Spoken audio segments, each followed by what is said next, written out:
தமிழக பாஜக தலைவர் அண்ணாமலை செய்தியாளர்களை சந்திக்கிறார். காட்சிகளை பார்க்கலாம். என்பது எங்களுக்கு ஒரு பெரிய சந்தோஷமே. நேற்று நம்முடைய பிரதம மந்திரி பாரத பிரதமர் திரு நரேந்திர மோடி அவர்கள் பேசும் பொழுது நம்முடைய கட்சி அலுவலகத்தில் ஒரு விஷயத்தை சொன்னாங்க. நீங்கள் எந்த அளவுக்கு நாட்டு மக்கள் உழைக்கின்றீர்களோ அதை விட அதிகமாக நான் உழைக்கப் போகின்றேன். நீங்கள் 10 மணி நேரம் உழைக்கிறீங்கன்னா நான் 18 மணி நேரம் வேலை செய்ய போகிறேன். அடுத்து நம்முடைய இலக்கு தேர்தல் பிரச்சாரத்தின் பொழுது நாம் சொல்லியிருக்கக்கூடிய வளர்ச்சி அடைந்த பாரதம், அடுத்த 100 நாட்களுக்கு நாம் வைத்திருக்கக்கூடிய வளர்ச்சி இலக்கு எல்லாம் கூட இந்த 5 ஆண்டுகளில் நாங்கள் பூர்த்தி செய்வோம். இந்தியாவில் குறிப்பாக வறுமை என்பது கடந்த கால பேச்சாக மட்டும் இருக்கும், அதற்காக நாங்கள் உழைப்போம் என்று பிரதமர் அவர்கள் சொல்லியிருக்கின்றார். அதே நேரத்தில் தமிழகத்தில் பாரதிய ஜனதா கட்சி வளர்ந்திருக்கிறது, எந்த மாற்று கருத்தும் இல்லை. தேசிய ஜனநாயக கூட்டணி நாங்கள் மொத்தமாக சேர்ந்து வளர்ந்திருக்கின்றோம். எங்கள் அனைவருக்கும் ஒரு இலக்கு இருந்தது. இந்த முறை தேசிய ஜனநாயக கூட்டணி சார்பாக பாராளுமன்ற உறுப்பினர்களை அனுப்பி வைக்க வேண்டும் என்கின்ற இலக்கு இருந்துச்சு. அந்த இலக்கு எங்களால் அடைய முடியவில்லை என்பது எங்களுக்கு வருத்தமே.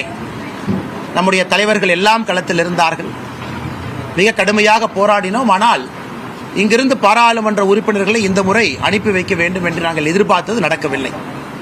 வாக்கு சதவீதம் அதிகமாக இருக்கிறது. மக்கள் எல்லா இடத்திலும் கூட பாரதிய ஜனதா கட்சிக்கு ஆதரவு கொடுத்திருக்கின்றார்கள்.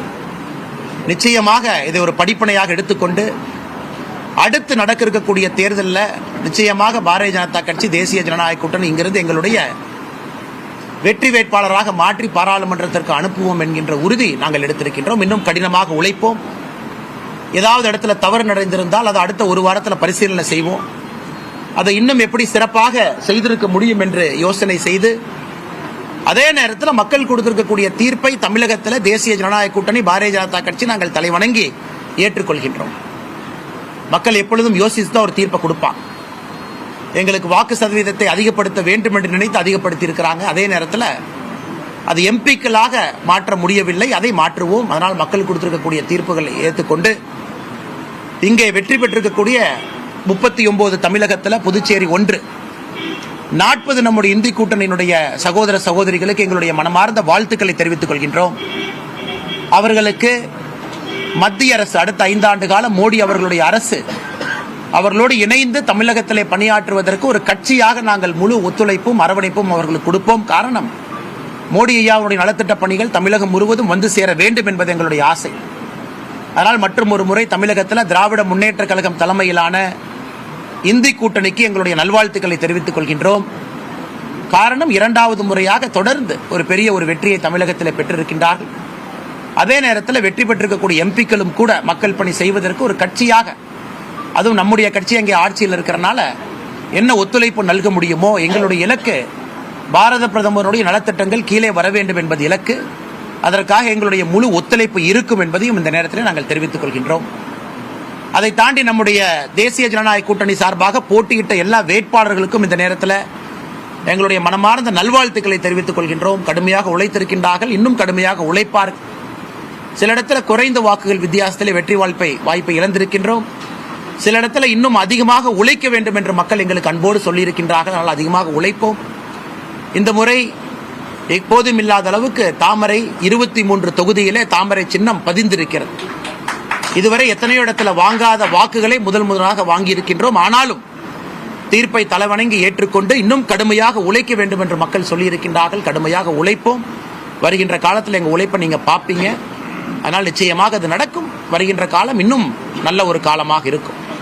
அதை தாண்டி பத்திரிகை நண்பர்களுக்கு இருக்கக்கூடிய கேள்விகளுக்கு பதில் சொல்வதற்கு நாங்கள் கடமைப்பட்டிருக்கின்றோம். காரணம், வாக்குப்பதிவுக்கு பிறகு வாக்கு எண்ணிக்கைக்கு பிறகு நம்முடைய கமலாலயத்தில் நடக்கக்கூடிய முதல் பத்திரிகையாளர் சந்திப்பு. நிறைய கேள்விகள் இருக்கலாம், மாற்று கருத்து உங்களுக்கு இருக்கலாம்.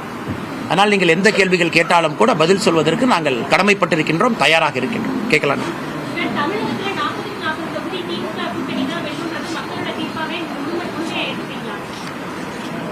மக்களுடைய தீர்ப்புங்க இது. ஏன்னா ஒரு ஜனநாயகத்தில் மக்களுடைய தீர்ப்பை எப்பொழுதும் தலைவணங்கி ஏற்றுக்கொள்ள வேண்டும். ஏன்னா மக்கள் ஒரு செய்தி சொல்லியிருக்கிறாங்க, ஒரு காரணத்திற்காக அந்த செய்தி சொல்லியிருக்கிறாங்க. அதுவும் எல்லா இடத்திலும் கூட இந்தி கூட்டணி இங்கே வெற்றி பெற்றிருக்கிறாங்க. ஸோ மக்கள் இந்த முறை தீர்ப்பை எப்பொழுதுமே கலந்து கொடுப்பாங்க. அவர்கள் அடுத்து எந்த கட்சி வேணும் அப்படிங்கறத இந்த தீர்ப்பில் சொல்லியிருக்கிறாங்க. அடுத்து எந்த கட்சியை விரும்புறாங்க அப்படிங்கறத தீர்ப்பில் சொல்றாங்க. அந்த கட்சி குறிப்பாக பாரதிய ஜனதா கட்சி இன்னும் கடுமையாக உழைக்க வேண்டும் என்பது அந்த தீர்ப்பில் சொல்லியிருக்காங்க. அதே நேரத்தில் 40க்கு 40 இடத்துல இந்தி கூட்டணியை ஜெயிக்க வச்சிருக்கிறாங்க. அதுவும் ஒரு தீர்ப்பாக சொல்லியிருக்கிறாங்க. அதனால் அதை தலைவணங்கி நாங்கள் ஏற்றுக்கொள்கின்றோம். வருகின்ற காலத்தில் இன்னும் மக்களுடைய நம்பிக்கையை பெறுவதற்கு கடுமையாக உழைப்போம்.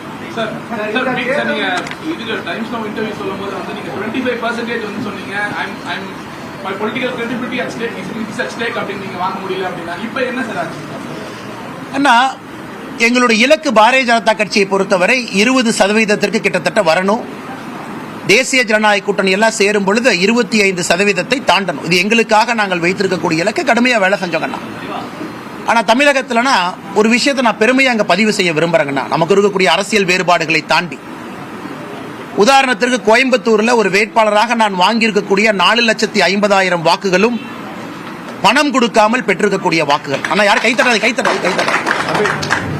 அதே போல நம்முடைய வேட்பாளர்கள் கடுமையாக உழைச்சிருக்கிறாங்க. அதுக்கு ஜெயிச்சவங்க நான் குறை சொல்லிங்கன்னா, எங்களுடைய பணி இன்னும் கடுமையான பணி அப்படிங்கிறத நாங்கள் புரிஞ்சுக்கிட்டோம். இன்னும் மக்களை போய் சந்திக்கணும். தமிழகத்திலே பண அரசியலை தாண்டி தேசியத்தை மலர வைக்க வேண்டும். ஷார்ட்கட் எடுக்காம இந்த கட்சியை வளர்த்தணும்னா இன்னும் கடுமையாக உழைக்கணும். ஸோ இன்னைக்கு 11% கொடுத்துருக்குறாங்க. எங்களுடைய இலக்கே 20%. பெரிய இலக்கு வச்சு தான் நாங்கள் வேலை செஞ்சோம். போன டைம் இவ்வளோ வாங்கியிருக்கோம், இன்னும் 3% ஜாஸ்தி பண்ணலாம் அப்படிங்கிறது இலக்கு கிடையாதுங்கண்ணா. கம்பைண்டாக பண்ணதே இன்னும் 8 மடங்கு அதிகப்படுத்துவோம், 9 மடங்கு அதிகப்படுத்துவோம் ஒரு பெரிய இலக்கு வச்சோம். அதே போல குறுக்கு வழி இல்லாமல் இப்போ நாங்கள் எடுத்திருக்கிறத சோர்வடையாமல் அதை 2026 நாங்கள் முன்னெடுக்கணும். இன்னொரு கட்சிகள் செய்யக்கூடிய தவறுகளை நாங்கள் செய்ய விரும்பல. அதனால் 2026 ஒரு நேர்மையான அரசியலை முன்னெடுக்க போறோம். அதற்கு இன்னும் கடுமையாக உழைக்க வேண்டும் என்கின்ற பாடத்தை நாங்கள் கற்றுக்கொண்டிருக்கின்றோம். அதே போல எங்களுடைய எல்லா வேட்பாளர்களும் கூட நீங்க பாருங்க, அர்பன் சென்டர்ல பாருங்க, ரூரல் ஏரியால பாருங்க, முதலாக கட்சி வளர்ந்திருக்கு. அதனால் மிஸ்கால்குலேஷன், நாங்கள் எதிர்பார்த்த இலக்கு வரல, அதற்கு மக்கள் சொல்லியிருக்கக்கூடிய பாடம் எல்லாத்தையும் ரொம்ப பணிவாக, எந்தவித ஆங்காரம் இல்லாமல் ஹியூமிலிட்டியோடு நாங்கள் ஏற்றுக்கிறோம். இன்னும் எவ்வளவு முயற்சி செய்ய வேண்டும் என்பதை ஒரு பாடமாக எடுத்துக்கொள்கின்றோம். வருகின்ற காலத்தில் இன்னும் எங்களுடைய முயற்சியை இரட்டிப்பாக்கும். சார், அண்ணா நீங்க இங்க தமிழ்நாடு கேட்குறீங்களாண்ணே? அண்ணா, முதற்கட்டமாக தோல்விக்கான காரணம் அப்படின்னு சொல்றதை விட, ஏன்னா பாரதிய ஜனதா கட்சி உங்களுக்கு தெரியுங்கண்ணா, இது பாறையை உடைத்து வெளியே வரக்கூடிய வேலையை இங்கே பாரதிய ஜனதா கட்சி செய்து கொண்டிருக்கிறது.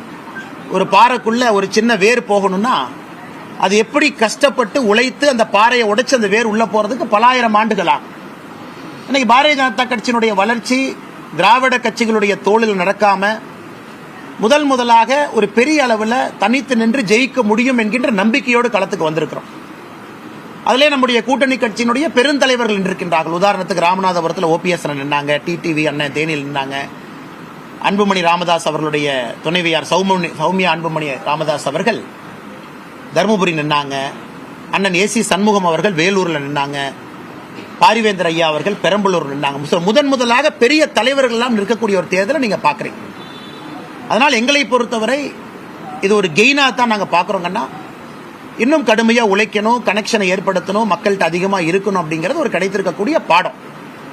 அதே நேரத்தில் நாங்கள் செல்லக்கூடிய பாதை சரியான பாதை என்பது இந்த தீர்ப்பில் தெரியுது. ரொம்ப தூரம் போகணும், ரொம்ப தூரம் ரீச் ஆகணுங்கன்னா அட்லீஸ்ட் நாங்கள் நடந்து கொண்டிருக்கக்கூடிய பாதை சரியான பாதைன்னு எங்களுக்கு மக்கள் சொல்லியிருக்காங்க. அதனால் தொடர்ந்து அந்த பாதையில் பயணிப்போம்.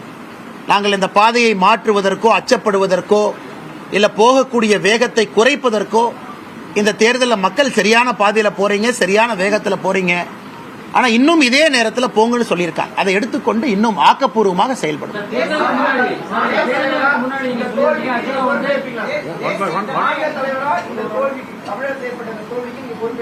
ஆனால் இதை தோல்வி அப்படின்னு நாங்கள் பார்க்கலீங்கன்னா, இதை தோல்வின்னு எப்படி நீங்க பார்ப்பீங்க? ஏன்னா உங்களுடைய எதிர்பார்ப்புகள் எங்களுடைய உழைப்பை பார்த்து பத்திரிகை நண்பர்கள் இந்த கேள்வியை பார்க்கும் பொழுதே உங்களுடைய எதிர்பார்ப்பும் அதிகமாக இருக்கு. முதல்ல பாரதிய ஜனதா கட்சியை பத்திரிகையில நோட்டா கட்சின்னு எழுதுனீங்க, கட்சி எங்கேயுமே இல்லைன்னு கேட்டீங்க. என் கலைஞர் கருணாநிதி அவர்கள் பாரதிய ஜனதா கட்சி எங்க இருக்கு, அங்கும் இங்குமா ஒன்னொன்னா இருக்குனாங்க. இன்னைக்கு நீங்க கேட்கிற கேள்வியை பார்க்கும் பொழுதே ஒரு மாநில தலைவருக்கு ஒரு எக்ஸ்பெக்டேஷன் வச்சிருக்கீங்க. பாஜகனா 10 சீட்டு ஜெயிக்கணும், பாஜகனா 25% வாக்கு வங்கி கிடைக்கணும் அப்படிங்கறத உங்க கேள்வியினுடைய உட்பொருள். அதான் இன்னைக்கு எக்ஸ்பெக்டேஷன். அதனால அந்த அளவுக்கு நாங்க எக்ஸ்பெக்டேஷன் உயர்த்தி இருக்கோம், இல்லைன்னு நாங்க சொல்லிங்கன்னா. ஆனால் எங்களை பொறுத்தவரை வாக்கு வங்கி அதிகமாக இருப்பது ஒரு விதத்தில் வெற்றி. அதே நேரத்தில் உதாரணத்துக்கு கோயம்புத்தூர் எடுத்துங்க, மாநில தலைவராக போட்டியிட்டது. இதுவரை சரித்திரத்தில் வாங்காத ஓட்டு கோயம்புத்தூர்ல வாங்கியிருக்கு. கோயம்புத்தூர்ல அதிமுகவை பொறுத்தவரை டெபாசிட் ஜஸ்ட் வாங்கியிருக்காங்க. 16.6% டெபாசிட், 17% வாங்கி டெபாசிட் ரீடைன் பண்ணியிருக்காங்க. கோயம்புத்தூர்ல 10க்கு 9 எம்எல்ஏ அதிமுக இருக்கிறாங்க. அதிமுகவினுடைய கோட்டை கோவைன்னு உங்களுக்கு தெரியும். இதையெல்லாம் நாங்கள் சாதனையா பார்க்கிறோம். இதெல்லாம் எங்களுடைய சாதனை. அதே நேரத்தில் ஏற்கனவே சொன்னது போல நேர்மையான ஒரு வழியில நடக்கணும்னு நினைக்கிறோம். அதற்கு ஷார்ட் டேர்ம்ல ரிசல்ட் இல்லைனா கூட எங்களை மாற்றிக்கொள்ளாமல் அந்த பாதையில பயணிக்கணும்னு நினைக்கிறோம். இதையெல்லாம் வெற்றியா தான் பார்க்கணும். வாங்கியிருக்கக்கூடிய வாக்குகள் ஒரு வெற்றி தான். 3 முனை போட்டி தமிழகத்தில் முதல் முறையாக பல இடத்துல நடத்தி இருப்பது வெற்றி தான். பெரிய கட்சிகளுடைய வாக்கு சதவீதத்தை கீழே கொண்டு வந்திருக்கோம், அது வெற்றி தான். அதனால் வருகின்ற காலத்தில் இன்னும் கடுமையாக உழைப்போம். அதே நேரத்தில் அண்ணா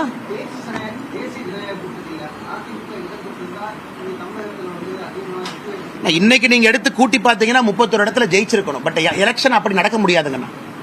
இன்னைக்கு நீங்க பிஜேபியினுடைய என்டிஏனுடைய வாக்கு சதவீதத்தையும் அதிமுக தலைமையிலான கூட்டணி வாக்கு சதவீதத்தை ஆட் பண்ணா ஒரு 30-31 இடத்துல நாம திமுக தலைமையிலான கூட்டணியை ஓவர்டேக் பண்றோம். 30-31 சரியா தெரியலீங்கன்னா 30 or 31.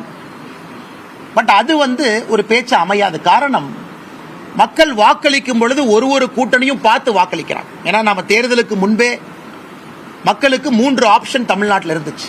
இவங்களுக்கு யார் ஓட்டு போடுறீங்க, இவங்களுக்கு யார் ஓட்டு போடுறீங்க, இவங்களுக்கு யார் ஓட்டு போடுறீங்க. ஸோ வாக்கு செலுத்திய பிறகு நம்ம 2 பேரும் சேர்ந்திருந்தா எப்படி இருக்கும், அவங்க சேர்ந்திருந்தா எப்படி இருக்கும் அப்படிங்கிற கேள்வி ஒரு யூகத்தின் அடிப்படையிலான கேள்வி. ஆனா மக்களை பொறுத்த வரைக்கும் ஒரு கூட்டணியும் பார்த்து தான் அவங்க ஓட்டு போட்டாங்க. ஆனால் இன்னைக்கு சேர்ந்திருந்தால் 30-31 ஜெயிச்சிருக்கலாம் அப்படிங்கிறத தாண்டி இருவரும் ஏதோ ஒரு காரணத்திற்காக சேரவில்லை என்பதுதான் உண்மை. அதுதான் மக்கள் மன்றத்தில் தமிழக பாஜக தலைவர் அண்ணாமலை செய்தியாளர்களை சந்தித்த காட்சிகளை பார்த்தோம்.